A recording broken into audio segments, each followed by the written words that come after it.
तो कोरोना महामारी के दौरान डोलो ने इतना नाम कमाया कि कुछ लोग तो इसे नेशनल टैबलेट कहने लगे। लेकिन इसे बनाने वाली कंपनी ने डोलो की बिक्री को बढ़ाने के लिए जो हथकंडे अपनाए, उसका खुलासा होने के बाद डोलो का नाम अब बदनाम हो रहा है। यहां आपको यह भी समझना चाहिए कि इस कंपनी के फ्रॉड को अगर छोड़ दें तो आखिर डोलो में ऐसा क्या है कि कोरोना महामारी के वक्त सबसे ज्यादा डिमांड इसी डोलो 650 की रही। इसकी वजह को डीकोड करने के लिए आज हमने एक खास रिपोर्ट आपके लिए तैयार की है, जो आपको आज बहुत ध्यान से देखनी चाहिए।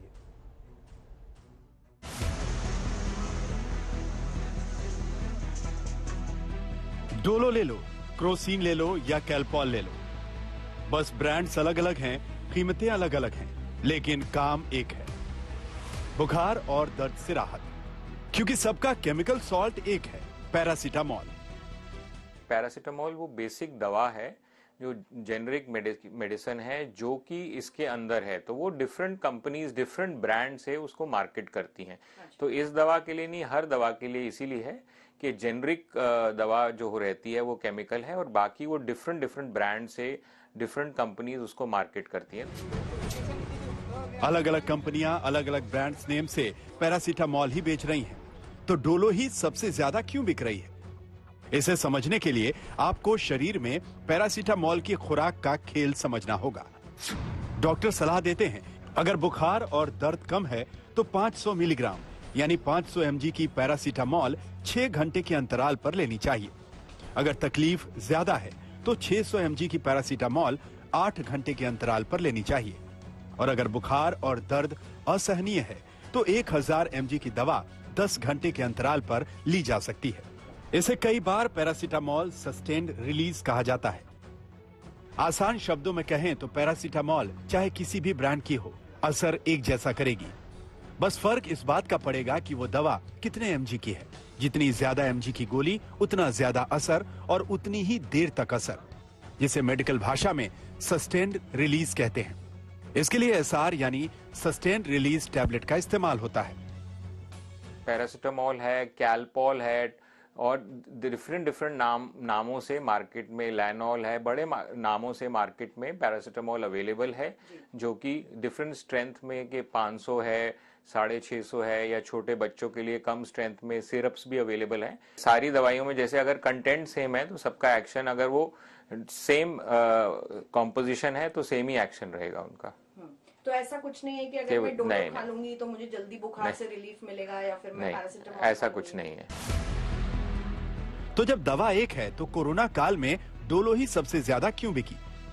कंपनी के फ्रॉड के अलावा इसकी सबसे बड़ी वजह है डोलो का 650 mg में उपलब्ध होना। कोरोना के सिम्टम में तेज बुखार और बदन दर्द की शिकायत आम बात थी। डोलो के अलावा अन्य ब्रांड 650 mg की टैबलेट नहीं बनाते थे। कोरोना के वक्त माइक्रो लैब्स लिमिटेड ने इस बात को खूब प्रचारित किया और डोलो घर घर में जाना पहचाना नाम बन गई। दवा की दुकानों पर डोलो की डिमांड बढ़ती चली गई। बुखार के लिए जो दवाइयाँ आपके पास उपलब्ध हैं वो कौन सी उपलब्ध होती हैं? वैसे नॉर्मली तो हमारे पास सभी होती हैं, लेकिन डॉक्टर जो प्रिस्क्राइब कर रहे थे तो उस समय डोलो ज्यादा प्रिस्क्राइब कर रहे थे। डोलो, हाँ। तो जैसे और कौन सी दवाइयाँ होती है, जरा हमको बताएंगे जो बुखार में खाई जाती है? बेसिकली तो PCM ही रहता है। डोलो है, क्रोसिन है, कालपोल है, इन सब के अंदर PCM ही होता है। पैरासीटामोल जी, इन सभी में PCM होता है, पैरासीटामोल। लेकिन प्रिस्क्राइब जो डॉक्टर साहब लिखते थे तो ज्यादातर डोलो ही लिखते थे। कोई कारण था कि ज्यादा डोलो ही लिखी जा रही थी? वो कारण वैसा तो कुछ नहीं है, वो 650 mg होता है, PCM 500 mg होता है, बस यही कारण। नहीं, कुछ लोग तो एडवांस में ही लेकर रख रहे थे कि बाई चांस ऐसा ना हो कि मार्केट में ना मिले, तो घर पे एक स्टेप रहना जरूरी है। इस कंडीशन में लोग ज्यादातर लेकर रख रहे थे।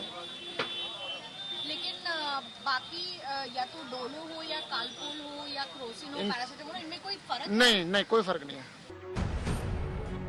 ये जरूरी नहीं कि डॉक्टर ने आपको डोलो प्रिस्क्राइब की है तो सिर्फ डोलो ही असर दिखाएगी। दवा की एक जैसी मात्रा वाली दूसरे ब्रांड की दवाएं भी वैसा ही असर करेंगी, क्योंकि डोलो हो, क्रोसिन हो, कैलपॉल हो या कोई अन्य ब्रांड, सब है तो पैरासीटामोल ही।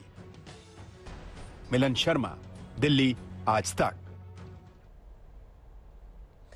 डोलो बनाने वाली कंपनी माइक्रोलैब्स लिमिटेड पर यह आरोप है कि उसने डोलो की बिक्री बढ़ाने के लिए डॉक्टर्स को रिश्वत दी और इस आरोप पर हमने इस कंपनी के अधिकारियों से संपर्क करने की कोशिश की, इसके मैनेजमेंट से बात करने की कोशिश की, लेकिन उन्होंने हमारे सवालों का कोई जवाब नहीं दिया। हमने माइक्रोलैब्स को एक ईमेल भेजा ताकि कंपनी का पक्ष भी हम आपके सामने रख सकें, लेकिन इस कंपनी की तरफ से, इसके मैनेजमेंट की तरफ से अभी तक हमारे ईमेल का कोई जवाब नहीं आया है। यहां यह भी स्पष्ट करना जरूरी है ब्लैक एंड व्हाइट में कि डोलो ने अपनी दवा में कोई घालमेल नहीं किया था। हम ये बिल्कुल नहीं कह रहे हैं कि ये दवा नकली है या इस दवा में कहीं क्वालिटी पर कोई कॉम्प्रोमाइज किया गया है, ये नहीं कह रहे हैं। एक दवा के तौर पर डोलो में कोई कमी नहीं है। सवाल सिर्फ डोलो के मार्केटिंग करने के हथकंडों और अनैतिक तरीकों पर उठ रहे हैं। मेडिकल सेक्टर में भ्रष्टाचार एक प्रैक्टिस की तरह है जो एक संगठित उद्योग की तरह चलता है। इसे लेकर वर्ष 2019 में एक रिपोर्ट भी आई थी और इस रिपोर्ट को एक एनजीओ ने तब जारी किया था। इस एनजीओ ने तैयार किया था इस रिपोर्ट को और इसमें क्या बताया गया था आपको बताते हैं। उसमें लिखा था, दवा कंपनियों के मेडिकल रिप्रेजेंटेटिव्स अपनी कंपनी के ब्रांड्स को प्रिस्क्राइब करने के लिए डॉक्टर्स को अक्सर रिश्वत देते हैं। यह रिश्वत कैश में भी हो सकती है, इसके अलावा फॉरेन ट्रिप्स, महंगे स्मार्टफोन्स और गिफ्ट्स के तौर पर भी जो है ये रिश्वत दी जाती है। ये तमाम चीजें डॉक्टर्स को ऑफर की जाती हैं कंपनियों की तरफ से। यहां तक कि मेडिकल रिप्रेजेंटेटिव्स डॉक्टरों को नई गाड़ियां तक गिफ्ट करते हैं, इंटरनेशनल कॉन्फ्रेंसेस को स्पॉन्सर करते हैं। इस स्टडी में यह भी लिखा है कि एक भी डील हो जाने के बाद अगर कोई डॉक्टर बिजनेस टारगेट पूरा नहीं कर पाता तो दवा कंपनियां उसे नतीजे भुगतने की धमकियां भी देती हैं। यह रिपोर्ट सामने आने के बाद मोदी सरकार ने दवा बनाने वाली कंपनियों को एक चेतावनी दी थी। दवाओं और मेडिकल डिवाइसेस की मार्केटिंग से जुड़े नियम कायदों का पालन करने का एक आदेश दिया गया था और सरकार ने वर्ष 2016 में uniform code of pharmaceuticals marketing practices नाम से एक वॉलंटरी कोड जारी किया था। इसमें कोड में लिखा था कि दवा कंपनियां किसी भी डॉक्टर या हेल्थ केयर प्रोफेशनल को किसी भी तरह का कोई गिफ्ट नहीं दे सकती।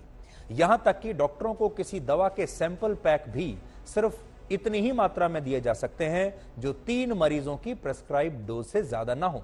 यहां तक कि डॉक्टर और उनकी फैमिली के किसी सदस्य को भी ना तो कोई गिफ्ट दिए जा सकते हैं और ना ही दवा कंपनी की तरफ से कोई और फेवर दिया जा सकता है। लेकिन जैसा हमने आपको बताया, यह नियम वॉलंटरी है, यानी यह सिर्फ एक निर्देश है, कानून नहीं है। इसे मानना वैकल्पिक है, आप चाहे तो मान भी सकते हैं, चाहे तो नहीं भी मान सकते। और इसीलिए इसे ना तो दवा कंपनियों ने माना और ना ही डॉक्टरों ने माना। और यही वजह है कि डॉक्टर कई बार मरीज का ख्याल रखने से ज्यादा दवा कंपनियों का ख्याल रखते हैं। हालांकि सारे डॉक्टर्स ऐसे नहीं होते। भारत ईमानदार डॉक्टर्स का देश है। इस देश के ज्यादातर डॉक्टर्स ने अपने निजी फायदे से ऊपर उठकर लोगों का इलाज किया है और कोरोना काल में तो सबको एक ही तराजू में हम तोल नहीं सकते। आपने देखा होगा जब हमारा पूरा देश कोरोना से संघर्ष कर रहा था तो हमारे देश के डॉक्टर्स ने और हमारा देश का जो पैरामेडिकल स्टाफ है उसने बहुत शानदार काम किया था, ये सब जानते हैं। लेकिन तब भी हमारे मेडिकल सेक्टर में कुछ चीजें ऐसी हो रही हैं जो सही नहीं हैं और जिससे जो आम कस्टमर्स हैं, आपके जैसे जो आम लोग हैं, उनका नुकसान होता है। इसलिए हमेशा याद रखिए कि डॉक्टर्स जब आपको कई बार जो दवा बार बार प्रेस्क्राइब करते हैं या जब कोई डॉक्टर जिद करता है कि नहीं यही दवा लीजिए, तो जरूरी नहीं है कि वो दवा बाकी दवाओं से बेहतर हो। यह भी हो सकता है कि उस दवा कंपनी ने उस डॉक्टर को एक अतिरिक्त डोज दे दी हो। इसलिए आपको बहुत ही सावधान रहने की आवश्यकता है।